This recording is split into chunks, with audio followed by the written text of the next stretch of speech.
Bab toharo ini perkara yang terlihat mendasar dan biasa, tapi sangat penting. Untuk itu, mari kita sama-sama perdalam. Untuk kali ini mengenai hukum bersentuhan dengan lawan jenis setelah berwudu. Mari kita simak, semoga bermanfaat. Ustaz, saya pernah mendengar hadis Aisyah radhiyallahu anha bahwasanya Rasulullah SAW mencium istrinya sebelum berangkat ke masjid. Apakah di sini sahih? Di sini diperselisihkan oleh para ulama, ya. Kalau tidak salah hadis riwayat Abu Dawud. Sebagian ulama mensahihkan, sebagian ulama mendhaifkan. Ya. Saya lebih condong bahwasanya hadis tersebut hadis yang sahih, ya. Hadis yang sahih, sehingga dijadikan oleh para ulama bahwasanya sentuhan suami dan istri tidak membatalkan wudu, ya. Sentuhan suami istri tidak membatalkan wudu. Namun saya katakan di sini diperselisihkan oleh para ulama, ya. Kalaupun hadis ini dhaif, ada hadis-hadis yang lainnya. Seperti waktu dalam Sahih Muslim, waktu Aisyah terjaga di malam hari, kemudian Aisyah kehilangan suaminya, kehilangan Nabi sallallahu alaihi wasallam, maka dia pun mencari-cari Nabi sallallahu alaihi wasallam. Ternyata Nabi sedang sujud, dia dapati kedua kaki Nabi sedang tegak, maka Aisyah memegang kedua kaki Nabi, Nabi sedang sujud. Dan zahirnya Aisyah memegang tanpa ada penghalang, karena lagi nyari. Kalau enggak mungkin lagi nyari kemudian masukkan tangannya di rok dulu baru nyari-nyari, enggak. Kalau nyari pasti dia nyari biasa, kemudian dia pegang kaki Nabi sedang tegak. Ini menunjukkan bahwasanya menyentuh wanita tidak membatalkan wudu. Ini adalah pendapat Ibnu Abbas radhiyallahu taala anhuma. Beliau menafsirkan firman Allah Subhanahu wa taala, "Aw lamastumun nisa", atau kalian menyentuh wanita yang membatalkan wudu, maksudnya adalah menyentuh artinya menggauli. Menggaulilah yang membatalkan apa? Wudu. Adapun hanya sekedar menyentuh saja maka tidak mengapa. Pertanyaannya tadi, bagaimana hukumnya wanita yang sudah berwudu bersentuhan dengan laki-laki yang bukan mahram atau mahram? Kalau wanita sudah berwudu atau laki-laki sudah berwudu bersentuhan dengan mahram, mahram itu yang haram dinikah, termasuk suami, ibu, bapak, adik kandung, bukan adik ipar. Kalau dengan adik ipar bukan mahram. Ibu punya adik ipar, itu bukan mahram. Bukan batal, tapi dosa kalau sengaja menyentuh. Kalau menyentuh yang bukan mahram, itu tidak batal wudunya, cuma dosa. Dosanya apa? Karena menyentuh. Kecuali kalau tersentuh. Kalau tersentuh berarti tidak disengaja. Itu katoel. Tidak apa-apa. Bagaimana kalau dengan yang mahram? Oh, itu mah boleh. Bahkan Nabi sallallahu alaihi wasallam qabbala ba'da azwajihi, mencium sebagian istrinya. Setelah itu langsung sholat, tidak berwudu lagi. Ya. Jadi kalau ibu dengan saya ngajak salaman, ngajak musafahah, oleh saya ditolak, bukan karena saya punya wudu, tapi karena saya bukan mahram. Itu saja. Dan sekarang pun sudah paham di instansi-instansi, terutama di pekerja bank, pegawai bank. Dulu mah begini, Pak. Ya, kalau sekarang mah begini, itu cirinya sudah berhasil. Aula mastumun nisa. Jadi aula mastumun nisa ini adalah larangan untuk menyentuh wanita, atau pembatal wudu itu adalah menyentuh perempuan. Ya, di antara pembatal wudu itu adalah menyentuh perempuan. Nah, makna lamastumun nisa ini memang para ulama berbeda pendapat di sini. Kalau dalam mazhab Syafi'i ini mutlak menyentuh, sehingga kapanpun menyentuh perempuan maka wudunya batal.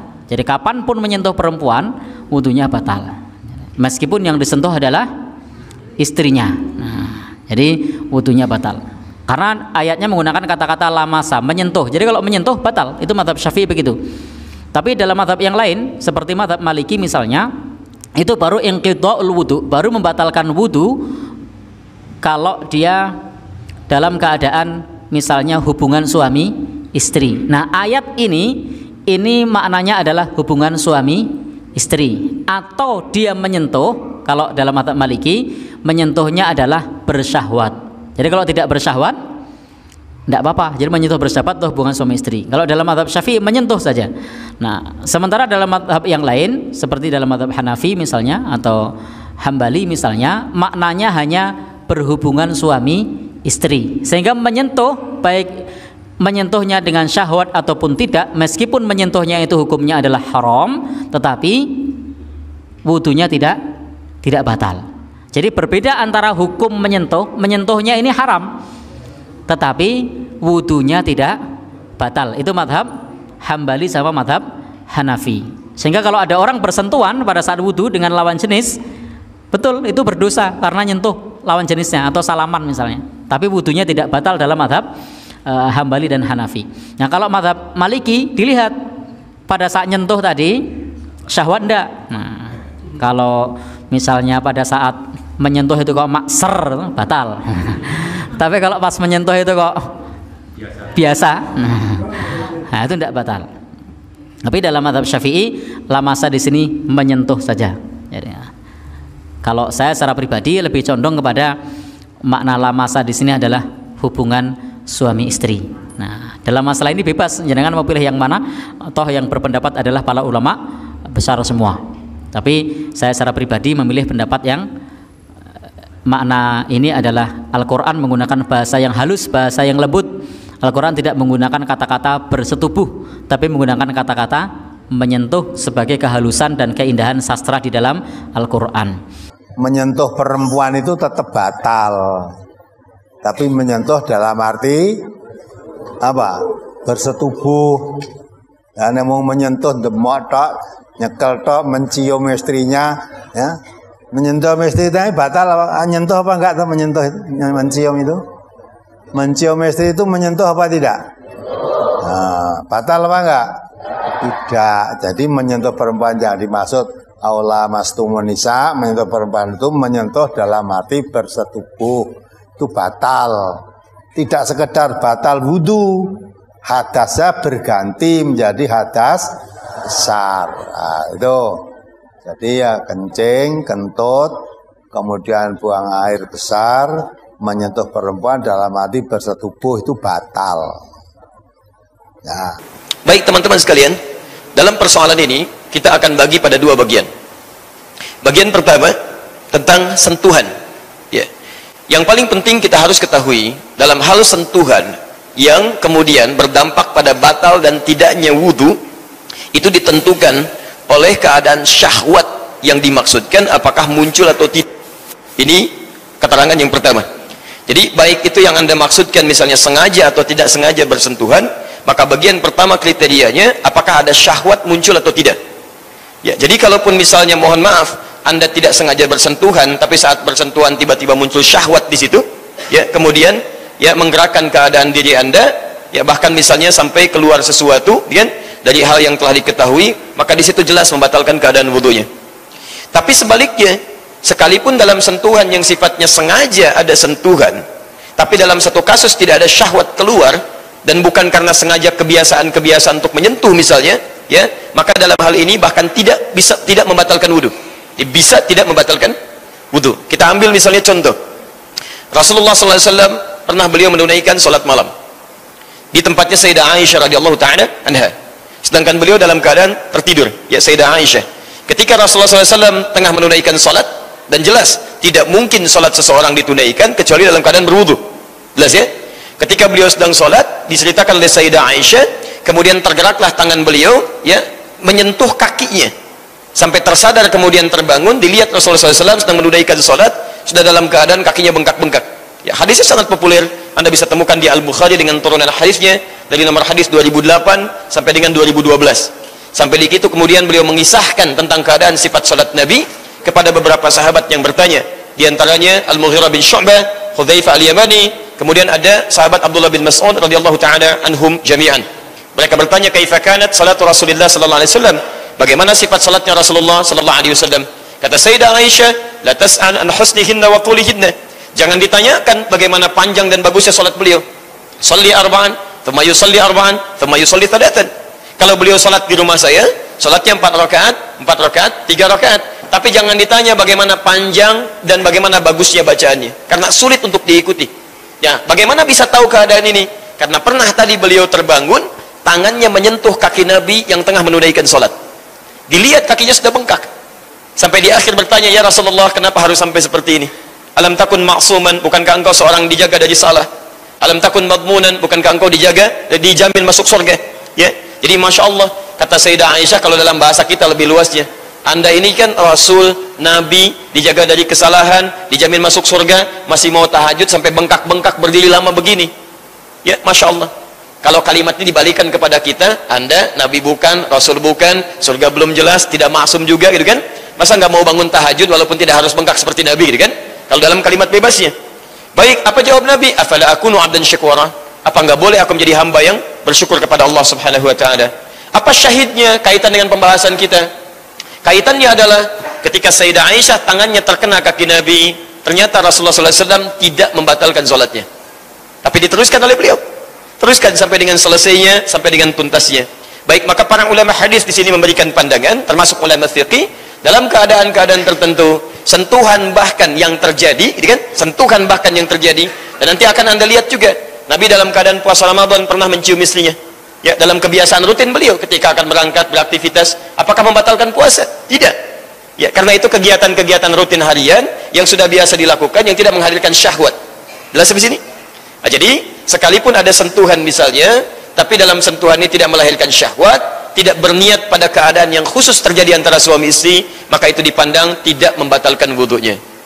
Baik, tapi kalaupun Anda misalnya, mohon maaf, tidak sengaja sentuhannya, tapi dari situ muncul syahwat, bahkan Masya Allah tidak menyentuh secara fisik, tidak menyentuh secara fisik, tapi sentuhan non fisik. Ya, jadi di Quran itu termasuk di bahasa Arab ada dua jenis sentuhan. Ada sentuhan pertama, yaitu sentuhan secara fisikal. Ya, dalam bahasa Arab disebut dengan lamasa. Ya, lamasa. Ya, hari ini antum imannya cukup kuat yang ada di sini ya. Makanya nggak pakai papan tulis, cukup dibayangkan aja. Ya. Lam, mim, kemudian sin, insyaallah. Lam, mim, sin. Lamasa. Baik, itu yang dimaksud sentuhan secara fisikal. Jadi kulit ketemu kulit bisa begini. Itu lamasa. Kalau masing-masing berniat saling menyentuh, masing-masing, misal suami ingin menyentuh, istri ingin menyentuh, ya, ada keinginan saling menyentuh, maka di sini kalimatnya berubah dari lamasa dijadikan ditambah alif di depan lamnya, lamasa. Jelas ya? Dia ada lamasa, ada lamasa. Awas beda. Ya. Hati-hati, ini bahasa ini agak ketat, gitu ya? Agak ketat di sini. Anda salah belajar, salah menyimpulkan. Ya, seperti kalimat wudu misalnya, gitu kan? Bagaimana menjadi dau, bagaimana tidak menjadi dau. Nah, itu ada turunan-turunannya. Nah, itu bahasan lain nanti insya Allah ya. Baik, lamasa menyentuh, lamasa saling ingin menyentuh. Kalau kalimatnya lamasa belum tentu batal wudu.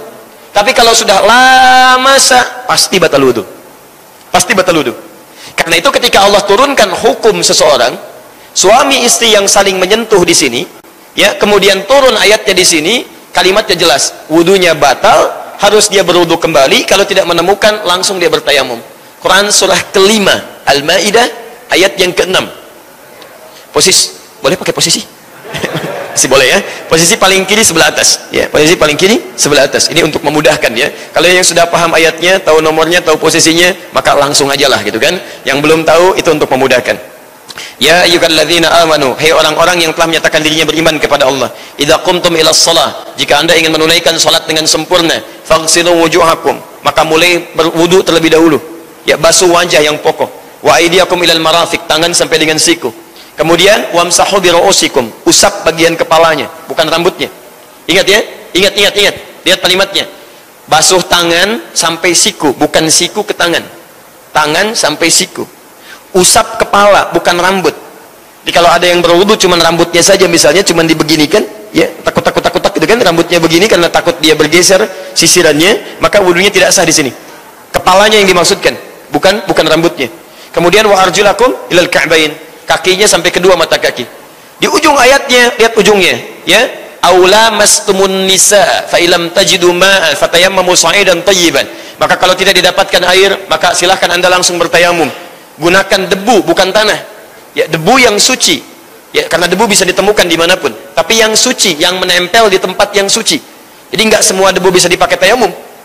Saya ingin sempurna sampai debunya kelihatan begitu nyata supaya pas, masya Allah. Knalpot dipakai tayamum gitu ya, itu tidak tepat ya. Dicari tempat yang baik, bisa menempel di tempat-tempat yang baik. Nah, fa illam tajidu ma'a fatayammamu sa'idan thayyiba, di ujung ayatnya lihat kalimatnya, aula mastumun nisa falam tajidu ma, sebelumnya aula mastumun nisa, atau Anda sengaja saling bersentuhan dengan pasangannya. Kalimatnya tidak menggunakan lamasa tapi lamasa. Jadi saling menyentuh di sini diisyaratkan oleh Al-Qur'an wudu. Jelas di sini? Baik, ada yang kedua, sentuhan yang terjadi tanpa adanya kontak fisik secara kulit.